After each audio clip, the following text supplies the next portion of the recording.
Okay, so let's get this started. What I'm doing today is the first stream about of a couple of streams, actually a series I have planned till the end of the year. That is about a tool called MPS. It's from JetBrains. And I am going to introduce you to the tool today, and then over a series of other episodes we will actually use it and try to build a language with it, and then progress into more advanced use cases over time.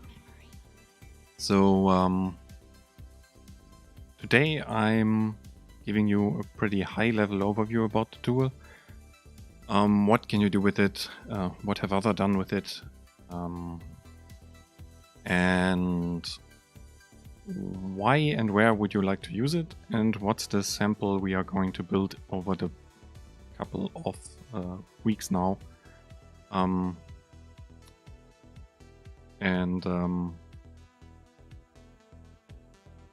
Yeah, so, and also introduce you to the actual ecosystem around MPS. So what have others done with it? How can you benefit from that? Is there open source software around?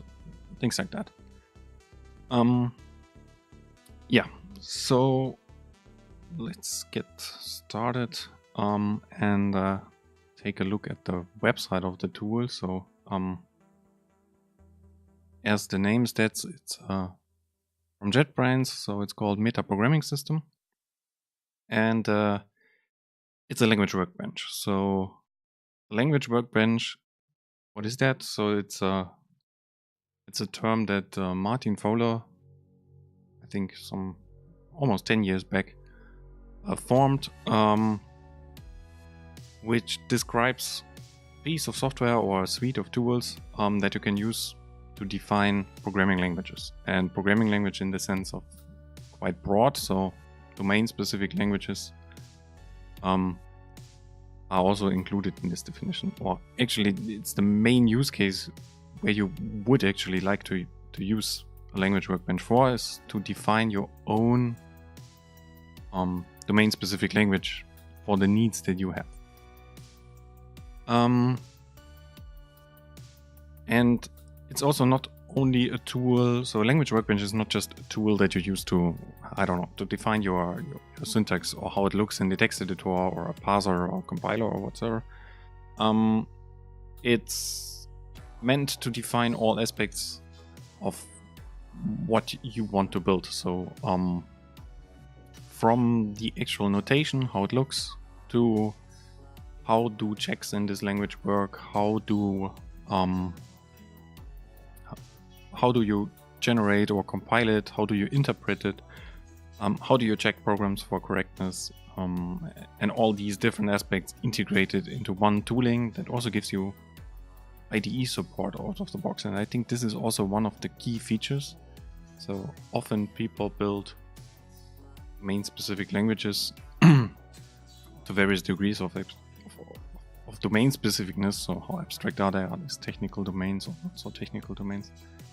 But IDE support is often a problem there that's lacking. So if you build this with, I don't know, Groovy or Ruby or whatsoever, you build like internal DSLs that look like something different on the screen, so that somebody who is not a programmer might be able to read it.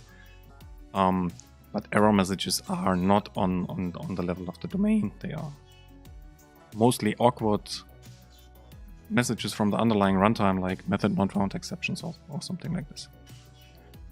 So, and MPS is one of these kind of tools. I think it's one of the most major ones,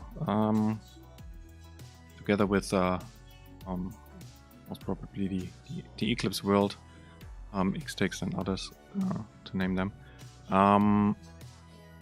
And it has some specificness to it, but we will talk about that later. So, yeah, what can you do with it? So, creating your own domain-specific language is what the website says.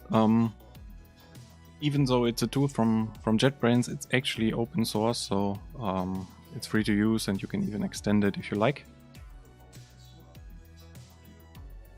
So there's not like a barrier that you need to buy something or it's like a commercial tool. It's all open source.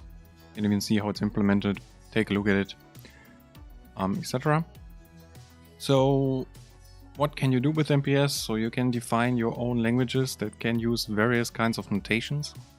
So like here, you can see that there's embedded tables into something that looks like Java.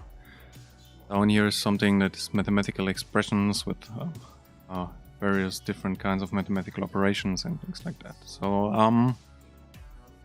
yeah, it's a tool to define a language or something that we as programmers would call a language.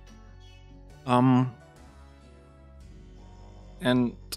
people who are then the end users of this language might not even think of themselves as programmers. At least this is the area where I think MPS makes the most sense to apply. This is like very abstract and domain-specific kinds of notations and abstractions inside of your language, so that you can really talk to people or have people program, of whom nobody or none of them would actually define themselves as programmers or ever see themselves as programmers. They would typically use the term modeling. Yeah.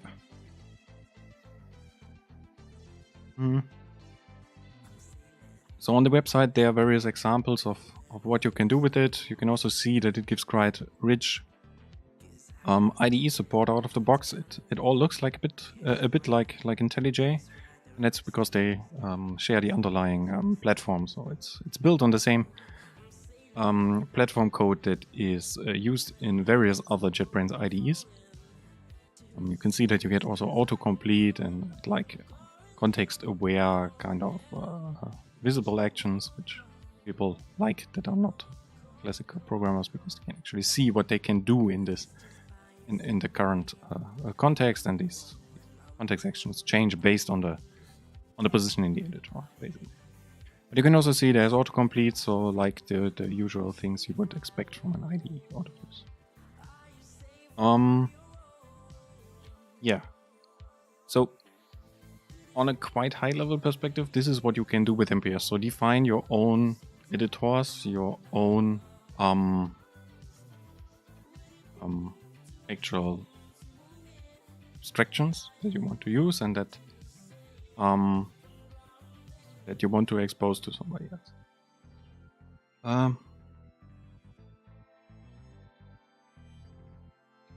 And today we won't actually look at how you define one of these abstractions. We will take a look at what you can do with it, not how. So what have others built with MPS? So one of let's take a step back and talk about what is one of the key features of MPS, and this is that its editor allows you this mixing of notations. So what you can see here is basically a piece of code that looks like Java, and then inside of that there's a decision table.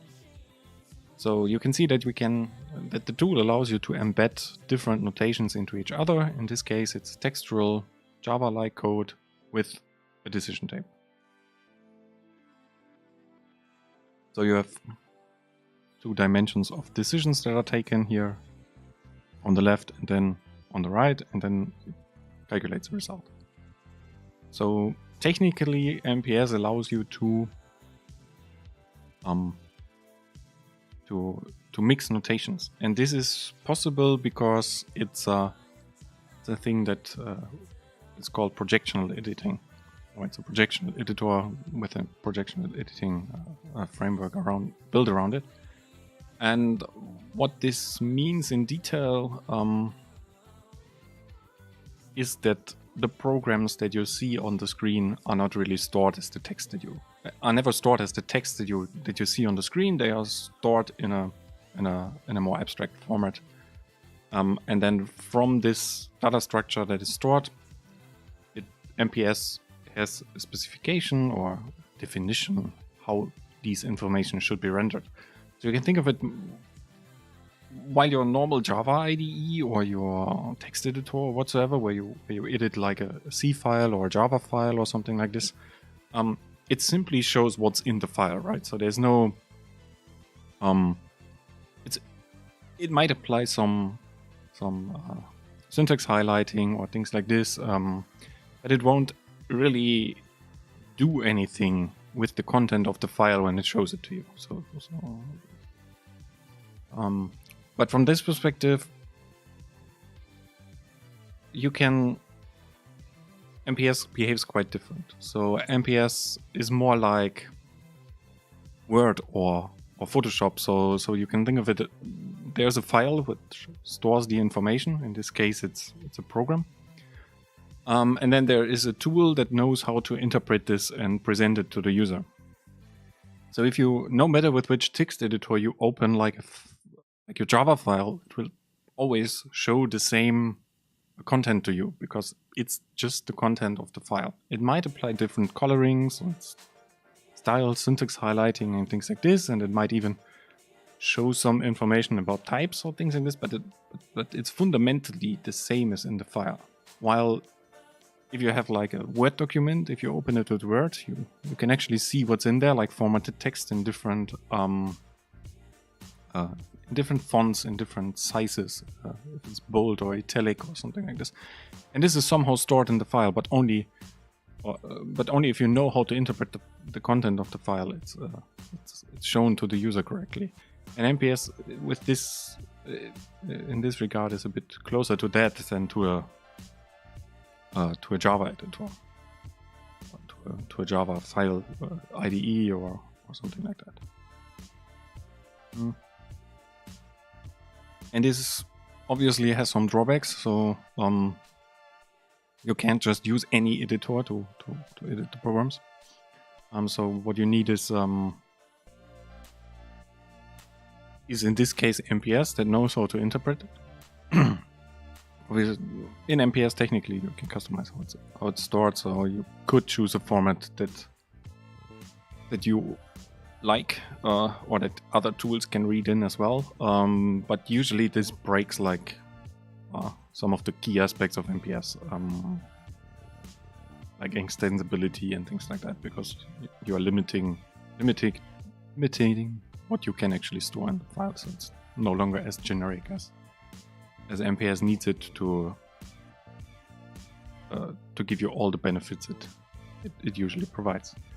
So what can so what it allows us is also like to show things or the underlying data structure in different ways. In MPS, this is called notations. So editors are a way to define how something looks on the screen. And MPS features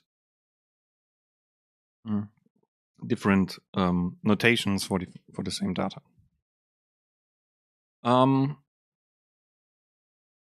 So let's take a look at what people have built with MPS. So I have here like 3 examples. So one is Hatela, which is an IDE for PLCs. So there's a standard actually for programming PLCs. It's this IEC 61131ST, and they are like a standard programming language for PLCs, which you can use to program PLCs. And this is an IDE that for these kind of languages, but it features quite unique features that other IDEs for this kind of PLCs usually don't have. And this is like you can embed graphical notations here, so you have a way to model, in this case, data flow, how your overall system is composed. You can connect blocks together, can connect inputs to some of the physical inputs to some of the logical inputs of these kind of blocks, and then in the end generate code that runs on the IDE and gives you like more features than the usual IDE. I'm not an expert on PLC programming, so I can't give you all the details. What's unique about it? I can just tell you that it's also built with MPS. And there is something that is not so much. So this is Hatela is I would say already on the more developer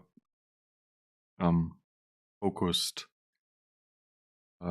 side of DSLs, because it's a DSL. It might not usually be used by by people who would call themselves software developers. It's more like electrical engineers who program PLCs, but still this is closer to like a C world than something else. And then there is something else. This is called MeterR, and this is a tool that has been built by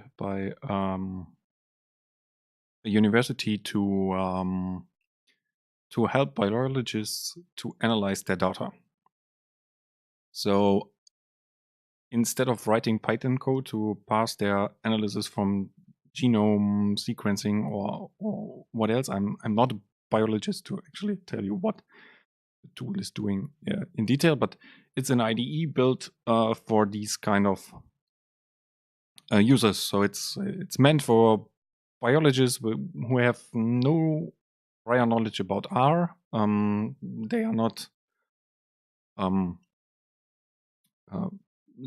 they have basically no programming skills, so they can use the tool to like do analysis with it. It provides abstractions over the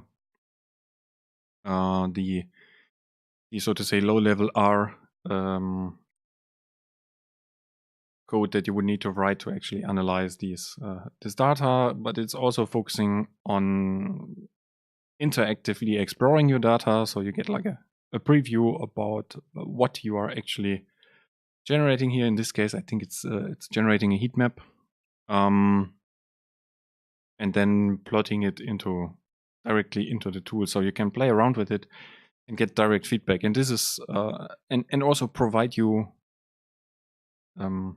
context-aware code completion, so you are not like lost like in Python where you can just type everything into a text file. Here it's more like filling out a form, which then in the end results in the query and the display of the data that you would like to have, and it tries to guide you to get like a correct analysis of your data.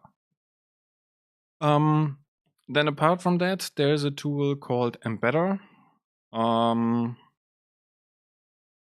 which is also more on the developer or software developer side of tools that have been built with MPS. It's an IDE for embedded software development, namely C.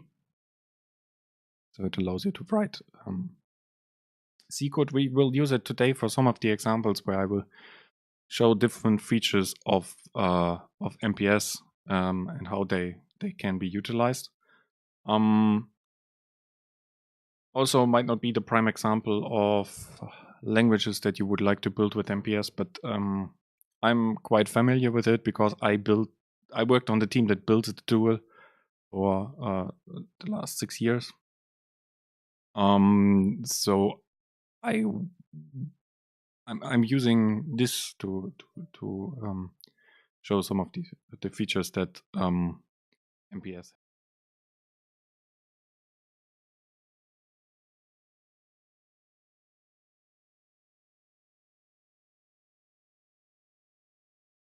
Okay.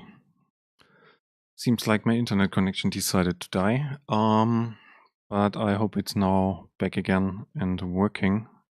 At least OBS tells that it could connect. So let's hope that it was only a one-time thing and not a problem that persists.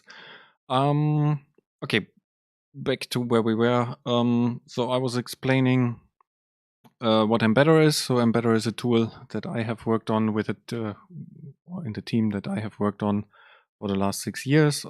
It's an IDE to build embedded systems, namely C. So you can write C code in it with various domain-specific abstractions to it, extensions. Yeah, from what I said, it's more on the developer focused side of MPS tools that have been built. But I'm quite familiar with the tool, so it's quite easy for me to showcase what you can actually do with MPS.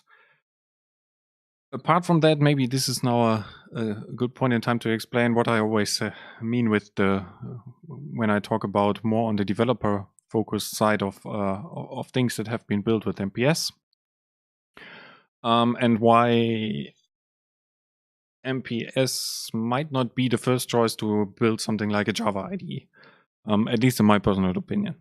So, as I have told before, MPS has this projectional editor and therefore needs to store the programs in a different way than classical developer tools do. So this also means you need MPS to access your data, which can be quite a drawback in scenarios where you are using it with people who are used to having a normal development workflow where everything is based on files, basically, and where all the tools that you have are built around these files. So writing Java code in MPS will give you the drawback of not having Java files, at least not as the original input. There might be reasons to still do this, maybe because you want to add some very domain-specific abstractions to Java, and then it's worth going through that. But just to write plain Java code with some nice list or link-like extensions to iterate over lists or to perform list operations, stream operations, things like that, to get these kind of additional features, it might not be worth to do that and to go through the road that you don't have Java files as your original input, and you are not able to use most of the development tools that have been built around Java. Of course, you can still then generate normal Java files out of your models and then use them with a Java toolchain, but still this has drawbacks just in the sense of that your source code is no longer normal Java, and that also normal code review tools will not work out of the box, which can be quite a thing for software developers or programmers. Call it like this. On the other hand, if you have people that should work with the tool who aren't used to these tools, or who are not looking for these kind of tooling environments where you would maybe also integrate like different tools, GitLab code review or things like this with then out of the box Java checking tools and things like this. This is not so easy within MPS, especially not if you want to actually get the feedback of these tools back into MPS. Technically, yes, there is a lot of stuff possible there, but it's not working out of the box.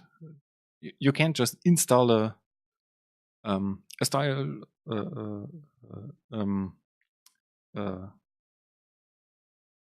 findbugs plugin into MPS and then get findbug support out of the box, but you can simply do inside of IntelliJ. So there might still be reasons to use MPS to build a developer-oriented IDE, namely when you have data that you would like to expose to developers that is not in text files at all, because you might already have some existing infrastructure that stored programs in some other format. So I think on the MPS meetup, where I will also post a link later with the videos from it, there was a talk by Workday about what they are building with MPS and why. And this is essentially the case. So they already have programs stored somewhere in their infrastructure, but they are not stored as text files. So they want to expose it to software developers and build a tool around this. On the other hand, all this notational power is often quite useful for people who are, as I said multiple times today already, who won't call themselves programmers or software developers, and that are looking for something that they know, namely most of the time Excel, because this is where most of the business applications are written in, so to say, today. But if you want to provide something that looks a bit more like what the people are used to, like Excel notations or things like this, you can build this with MPS, and there's no drawback there because people aren't looking for a tool that integrates with developer-oriented tools in this kind of way. On the other hand, MPS allows you to provide very, very domain-specific abstractions that allow domain experts to talk and to reason and to actually write also software. I mean, you can get quite far with traditional formatting of languages of text in a specific way to make it look like something different. But there it's to make it look like something that your users are used to. But they are often the problem is yes, then domain experts may be able to read your code, but they will never be able to write it because you have no IDE support at all. Yeah, but still, in the whole series of streams that I will do, we will build something that looks much more than a classical programming language, than like an abstract thing that comes from Word, from Excel. Because this is also something you can build with MPS. So maybe let's take a look at one of these examples here. So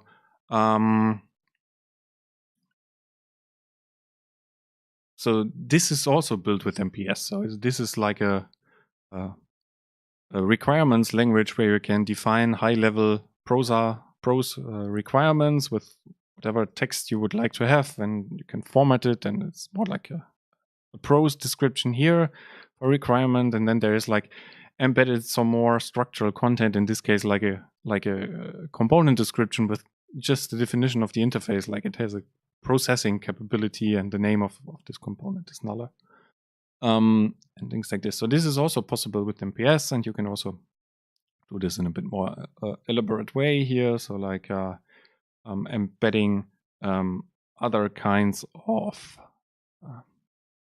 more formal or structured, let's call it, not formal, let's call it more structured information inside of like a prose document that looks not exactly like Word, but something more Word-like than a Java file. So this is also something you can build with MPS, and we have built this. So it also supports different kinds of notations. In this case, it's already it's like a prose description of what the functionality should do, and then there is like a an implementation or description of the algorithm. It's not specific to any programming language, but more like an abstract way how to calculate like the result here based on this formula. And this is embedded into the outer text. So yeah, this is more on the end where I would say MPS is used to describe to build languages that specify something, and not that that is more like a specification than an implementation. So this in this case is a specification of requirements. There's like a tables in here with decisions for like what is the price group, and then in which country which actual price is applied, and things like this. So this is something you would typically also see in a requirements document that you get from your business people. But in this case, the business people can write this directly in the tool, and we can reuse this information. So yeah, this is on the more specification side, and then there's also the things that are more on the implementation or programming oriented side. And this is what you see here. So this looks like normal C code, a bit different, but in general, this still looks like C code. It may be missing some artifacts that are usually used to in C code, but in general, you would still recognize this as C code. And in this case, you also get the things you would like to expect from a C IDE. You get like autocomplete here. There you can also like type your normal program, and then it's automatically formatted, transformed, and stuff like this. You can press Control Space. You get autocomplete to show what you can actually enter in this case, etc. So this looks like text, right? But let's do something here and include another language. So wouldn't it be nice if we could just, instead of writing this for loop here to iterate over, so this is a sum function implemented in C. So it takes an array of data and a parameter that indicates how much data is there, and then it basically iterates over the data in the array, and then sums up each of these elements. And this is a pretty normal for loop implementation. But how about we actually write this in a different way? Let's take our sum function, give it the parameters we expect here.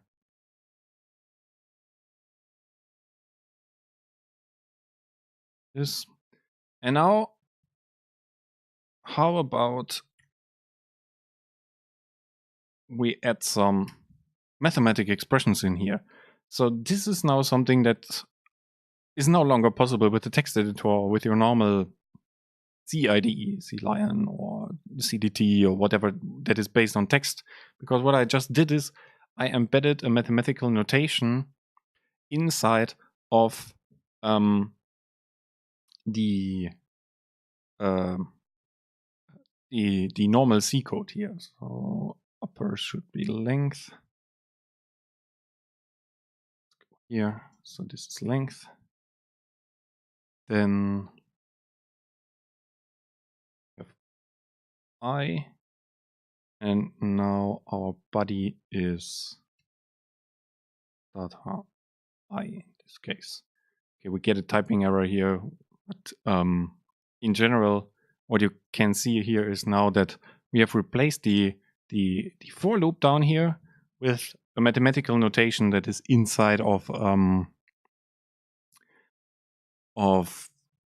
the otherwise C-looking code. And this is possible because MPS has this projectional editing or this projectional editing framework behind the scenes that allows us to do these kind of composition. You can also get this more crazy stuff. So you can nest these notations. You can go with adding fraction expressions, power 2, and etc. And edit it like a normal expression in C. So this is one example of what this projectional editing in the end really allows you to do. And then maybe another example is we can also show the same program in different ways. So let's take a look at one of the extensions of these examples that we have here. The actual code here doesn't really matter. What I would like to show is this is a state machine. It has the textual notation. We don't need to understand all the details here, but we can see that it is different states and then there are transitions in there. And it's a textual notation, right? So what about if we tell the projectional engine to actually show this as tables? So we have still the same program, the same state machine as before, but what we did now is we told the system to show this in a different way. We can still see that there are like the states here on the left, and then there's the events on top, and inside of the table there are the different transitions. And we can also like edit stuff in here. So let's just go here and add like whatever, a +11. In this case I get a typing error, but this is also not the relevant part. It's when I now switch back to the textual notation, our editing is also applied to the textual notation, because all of these notations are working on the same underlying data. So the program is just shown in different ways, and depending on what you would like to do, so this textual notation might be nice to write the state machine because it's dense and it allows you to type this pretty quickly. But if you want to get an overview what's happening in the state machine, you might want to show this as a graphical state machine. So what I just did is I switched the projection from being textual to being a graphical state flow diagram in this case. So you can see that there's like guards here, etc. You can also edit it, of course. So you can do stuff here like editing the program in this notation as well. But it gives us a much better overview about what's here actually going on. Maybe we should actually relayout this a bit. So this might not be the best notation to write in your state machine from scratch, but to actually understand what's going on in your state machine, this might be much easier to see and follow than the textual one. For some reason, my auto layouter doesn't work at the moment. Ah, okay. It's not perfect, but you get the idea, I hope. So that in this case, we can still go back to the textual notation, which is much, much more dense. And still see that the edit that we have done, adding the plus here, is still here as well, because as I said before, it's all on the same program. It's just different notations and editing actions that are applied to it. So this is, you can also drive this further with doing this for components and things like this, but this is from a perspective of what you do. It's mostly the same. So in this case, you can actually render like components and their relationships to each other as diagrams to get an overview of what's happening. Even this might be a good notation to wire things up, but it might not. So if you have your existing system and you just want to change one connection here, in this case it's pretty obvious because there's just one connection happening here. But if this would be a bigger system, you could easily grasp what's going on.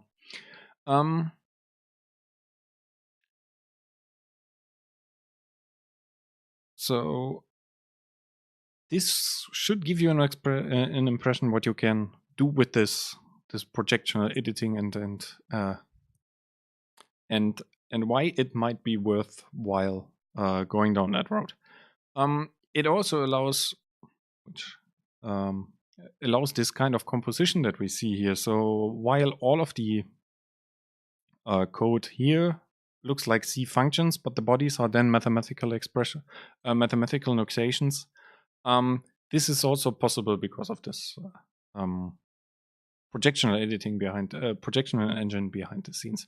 And it also allows you to develop these individual parts independently. So the mathematical notation language has not, you could basically just take one of these mathematical expressions and embed them in some other context, like the state machine, for instance.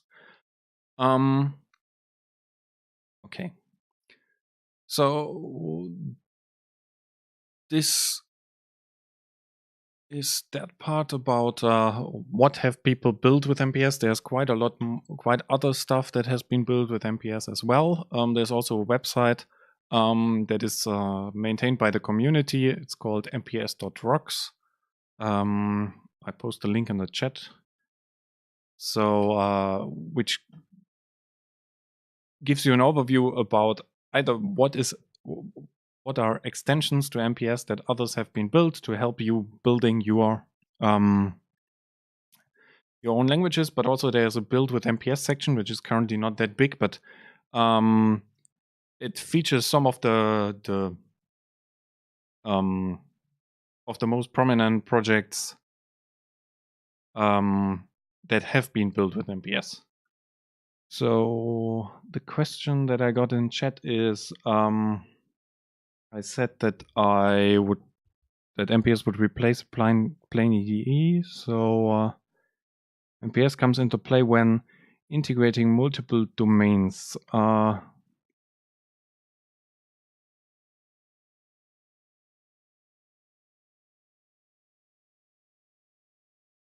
Yes, you wouldn't use. I mean, if you have software developers that want to build, okay. So the question is, I said that that MPS would not replace plain IDEs or Java IDEs. Yes. So you okay. This might not be a question from the domain perspective. It's more from the perspective of who are your end users. So if you already have people who are used to write Java code, they will simply not really like to use MPS because there are quite some drawbacks with it. Namely, that you do not store programs as text because all of the tooling is built around text. And rebuilding a Java IDE with MPS is not really worth it. So integrating. So where the integration happens is actually where the language engineering comes in. So the person who, or the people who builds the tool that is used to express your domain, they need to build something that in the end creates software out of it. So in most cases, it will be generators or interpreters, where the information that somebody from the actual domain has put into the tool and is then either generated into code that is then deployed into a system, or that is interpreted, or that you have some other artifacts to.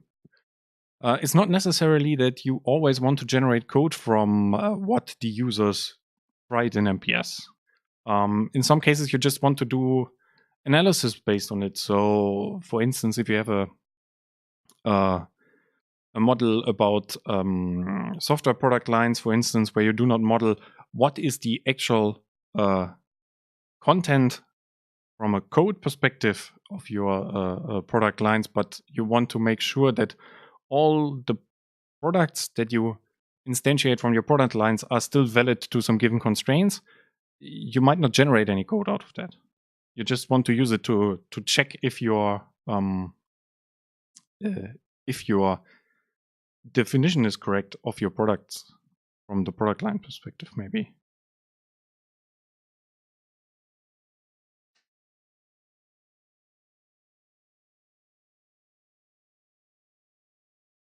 So does it answer the question? I hope.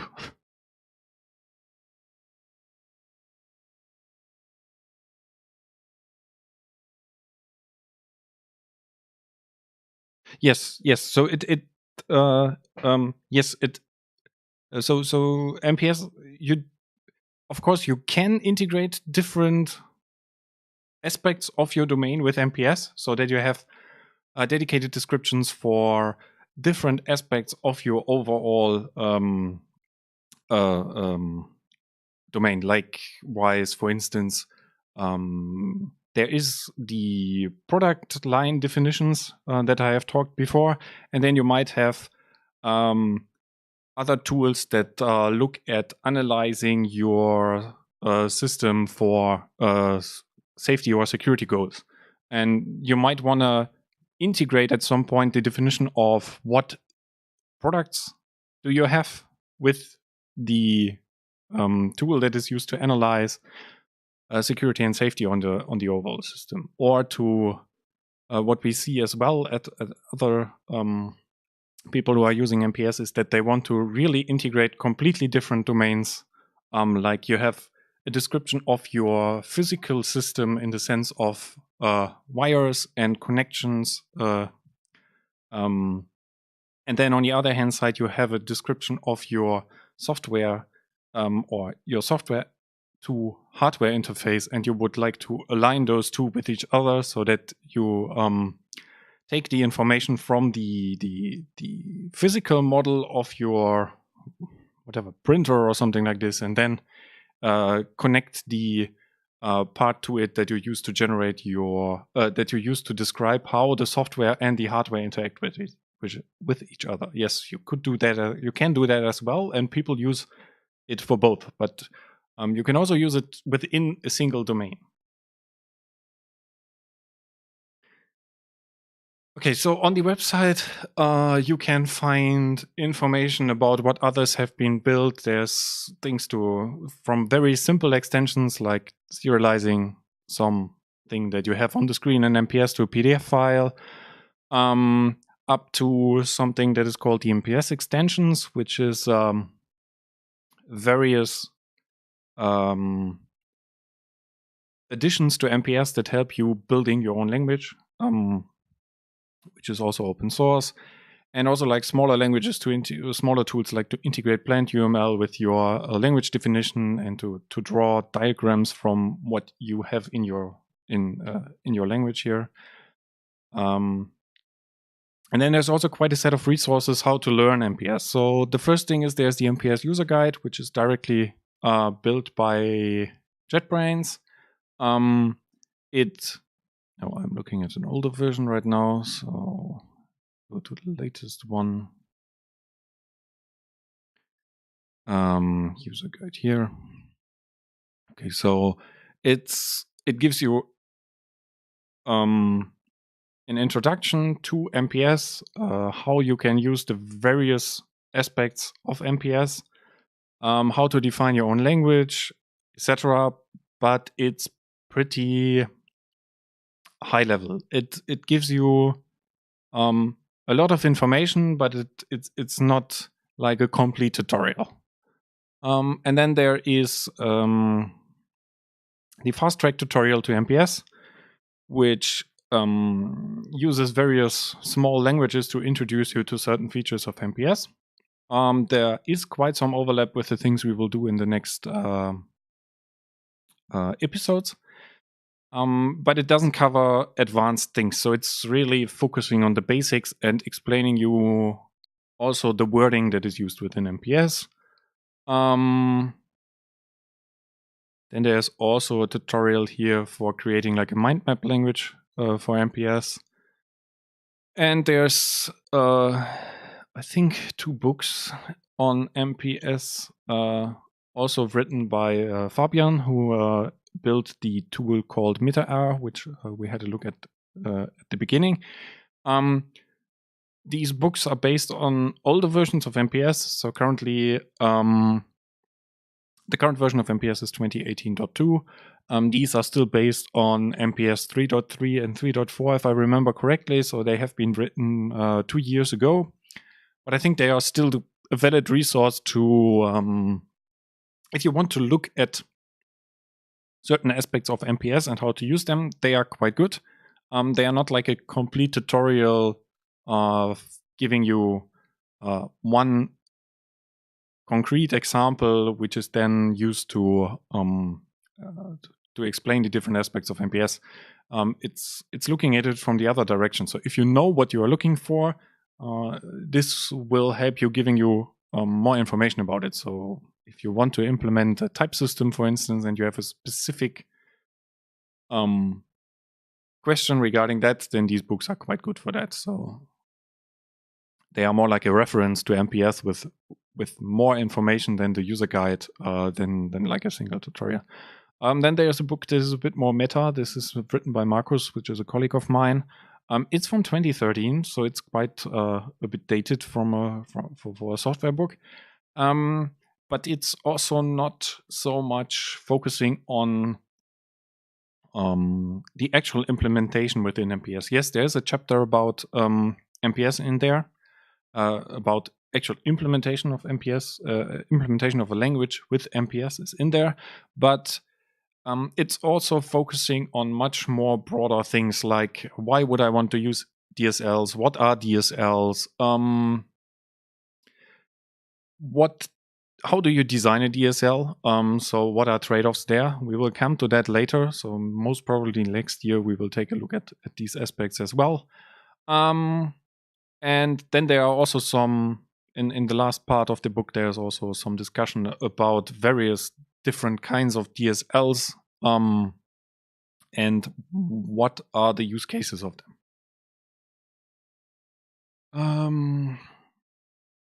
That was mostly the books part. Yeah, obviously there's a Twitter account. There's also a Slack channel for MPS, which you can join on this link. There's also a channel for the streams. So if you would like to join that channel as well and give feedback on what you liked about the streams, what you would like to see there as well. And there are also channels for the various extensions of MPS, and people just come there and ask questions. People are there usually quite friendly and will help you to get started with MPS, or at least point you to the places where to look at. Then there's a blog that is run by Markus and me, which is called languageengineering.io. It's not focusing on MPS in general. Specifically, it's more in general talking about what is language engineering? Why and how did we build languages? What are our experiences with it? Things like this. Obviously, there's the official website that I showed at the beginning. So that is jetbrains.com/MPS, or if you just go to the JetBrains website and you go to the languages tab here, you can see that MPS is here as well. And it takes you to the page where we took a look at the beginning. There are also some videos about MPS, short introductions, what it's doing. Also links to all the various resources like the fast track, which we mentioned, the user guide. And there's also a discussion forum and links to the issue tracker, things like that.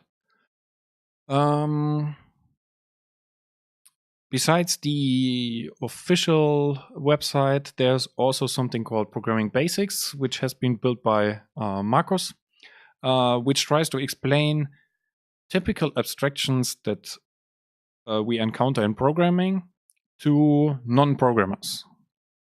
It's not about building a real programming language or making anyone a software developer, let's call it like this, but it shows in various iterations like the basic abstractions that you encounter in programming, but in a way that it's accessible to we would call it business people, but to people who won't call themselves programmers but would use Excel or other tools to describe something that is actually a program.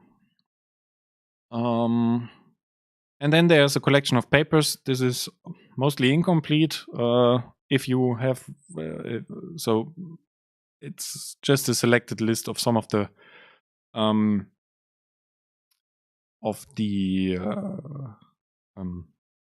most recent papers we have written about MPS and around various aspects of building domain-specific languages with MPS in particular, but most of this is also quite general and would apply to other tools as well.